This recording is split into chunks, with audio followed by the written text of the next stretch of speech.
Hi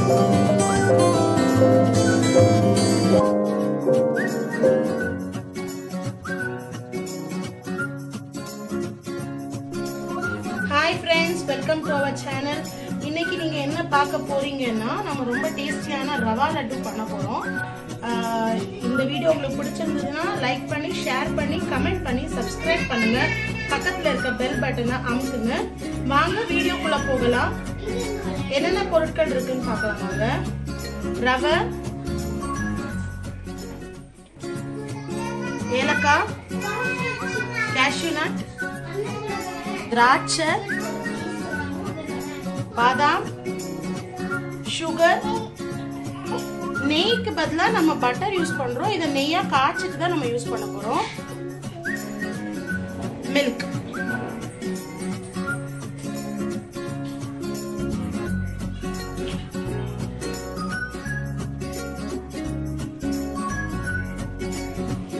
வாங்க வீடியோக்குள்ள போகலாம். ஃபர்ஸ்ட் நம்ம பட்டரை நெய்யா காய்ச்சி எடுத்துக்க போறோம்.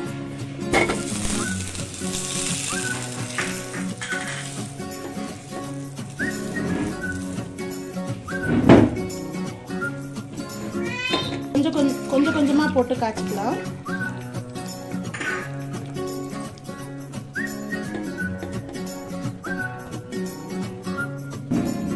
பட்டர் நல்லா உருகிடுச்சு. இப்போ நம்ம நல்லா கொதிச்சு வந்தாதான் நெய்யா மாறும். கொதிக்கட்டும். நல்லா பாயில் ஆக தொடங்கிடுச்சு. நெய் நமக்கு ரெடி ஆயிடுச்சு. நெய்யை கொஞ்சம் டிரான்ஸ்ஃபர் பண்ணிக்கலாம். ஓகே, இதுல திராட்சை போட்டு வறுத்துக்கலாம். சாரி, முந்திரிய போட்டு வறுத்துக்கலாம்.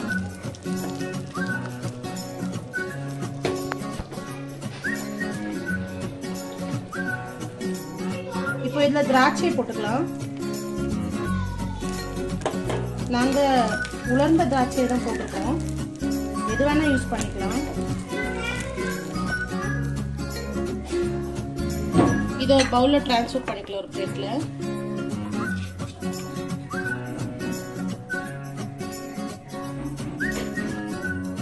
ஒரு கடாய் வச்சுக்கிட்டு இதுல இப்போ நம்ம ரவையை ஃபர்ஸ்ட் ட்ரை ரோஸ்ட் பண்ண போடுவோம்.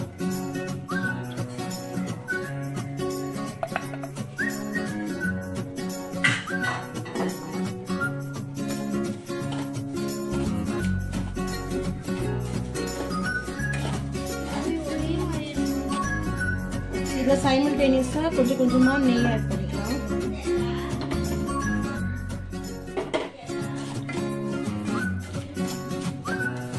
கொஞ்சம் கொஞ்சமா ஆட் பண்ணிக்கோங்க. ஒரே வாட்டியே போட்டுக்க கூடாது.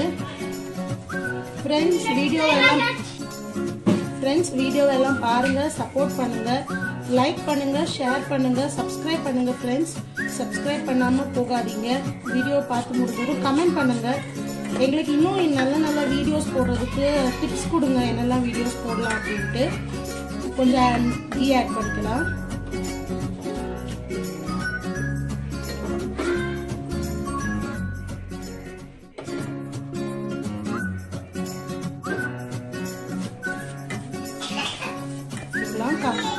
கலர் நல்லா ரோஸ்ட் பண்ணிக்கலாம். கலர் சேஞ்ச் ஆகணும்ட்டு கிடையாது. ஆனால் நீங்கள் ரோஸ்ட் ஆனதும் அந்த ரவாவுடைய ஸ்மெல் நமக்கு வரும். அது வரைக்கும் கொஞ்சம் ரோஸ்ட் பண்ணிக்கலாம். ஸ்லோ ஃப்ளேம்லேயே ரோஸ்ட் பண்ணுங்க. எந்த காரணத்துக்காகவும் அடி பிடிக்கக்கூடாது. அந்த பிளாக் கலர் வரக்கூடாது. லாஸ்ட்டாக ஒரு வாட்டி கூட கீ ஆட் பண்ணிக்கலாம். கீ நிறைய இருக்குன்னு நினைக்கிறவங்க கீ ஆட் பண்ணணும் அவசியமே கிடையாது. உங்கள் தேவைக்கு எவ்வளவோ அவ்வளோ கீ ஆட் பண்ணிக்கிட்டா போதும். ஆனால் கீ ஆட் பண்ணாதான் அந்த டேஸ்ட் இருக்கும், அந்த ஃப்ளேவர் இருக்கும் ரவா லட்டுக்கு. நான் வந்துட்டு இந்த கப்புக்கு 1.5 கப் ரவை எடுத்திருக்கேன். அப்போ இந்த கப்புக்கு ஒரு 3/4 கப் சுகர் எடுத்துக்கிட்டா போதும்.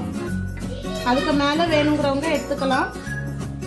பாதிக்கு பாதியாக போட்டுக்கோங்க சுகர் ரவை. இப்போ இதில் சுகர் ஆட் பண்ணிக்கலாம். நான் சுகர் கரெக்டாக எடுத்து வச்சிருக்கேன்.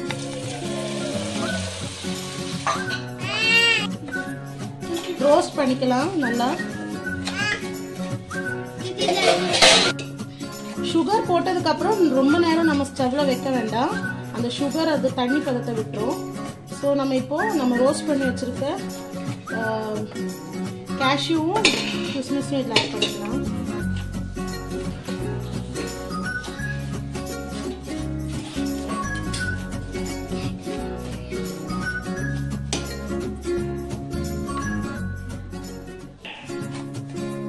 தேவையான அளவு ஏலக்காய் போட்டுக்கலாம். பவுடர் பண்ணணும்னு நினைக்கிறவங்க பவுடர் பண்ணி போட்டுக்கலாம். ஃபுல்லாக போடணும்னு நினைக்கிறவங்க ஃபுல்லாக போட்டுக்கலாம். அது உடச்சிக்கோங்க. இதில் நம்ம இப்படி ஸ்லைஸ் பண்ணி வச்சிருக்கிற பாதாம் ஆட் பண்ணிக்க போகிறோம்.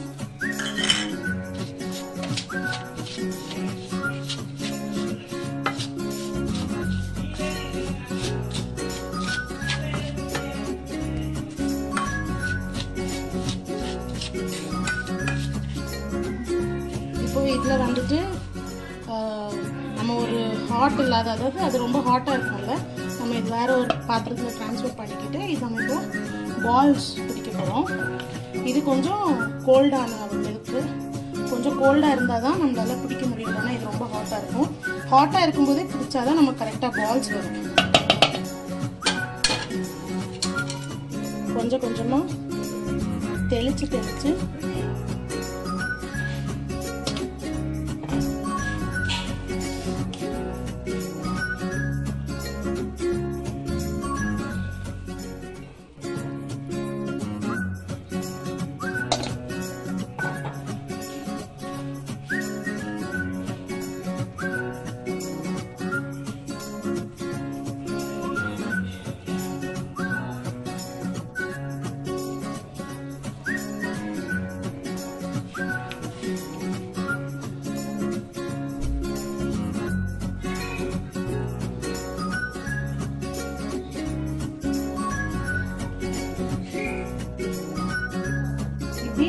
எல்லாத்தையும் பால் பிடிச்சிட்டு நமக்கு உருண்டை நிற்கிற அளவுக்கு பால் ஊற்றிக்கோங்க. பால் ஊற்ற வேணாம்னு நினைக்கிறேன்.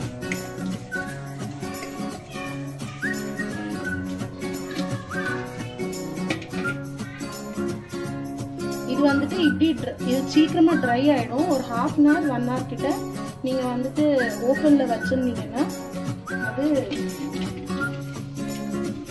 ஆட்டோமேட்டிக்கா இது நீங்க எவ்வளவு நாள் வேணாலும் ஸ்டோர் பண்ணி சாப்பிடலாம்.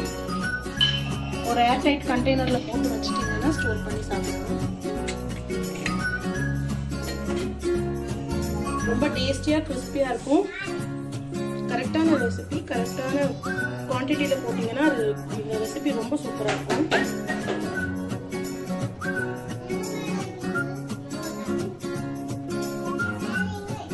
ஸோ ஃப்ரெண்ட்ஸ், கமெண்ட் பண்ணுங்க, ட்ரை பண்ணுங்க, வீட்டில் எப்படி இருக்குன்னு எங்களுக்கு கமெண்ட் பண்ணுங்க, ஷேர் பண்ணுங்க, லைக் பண்ணுங்க, சப்ஸ்கிரைப் பண்ணி பெல் பட்டன் அமைக்கிறீங்க ஃப்ரெண்ட்ஸ். தேங்க்யூ.